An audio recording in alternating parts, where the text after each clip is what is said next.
Slippery surfaces can be a safety risk, whether it's at home, in a factory, or even for pets walking across smooth floors. Dura Grip Slip Epoxy is designed to add durable traction to concrete, tile, wood, metal, and more, indoors and outdoors. Before applying, the surface must be clean and dry. I'm sweeping away debris and taping off edges for a clean finish. Dura Grip needs to be thoroughly mixed for a smooth, even application.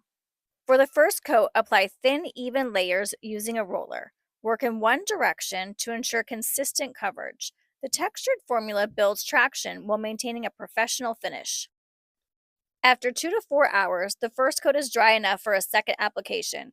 This time, roll in the opposite direction for full, even coverage. Dura Grip cures in 24 hours for a durable, long-lasting finish. After 24 hours, the coating is fully cured. You can see the textured surface. It's designed for maximum grip while staying comfortable underfoot. Perfect for garages, stairs, and high-traffic areas. From concrete stairs to poolside walkways, Dura Grip keeps every step secure. For more information, visit SlipDoctors.com and check the full application guide.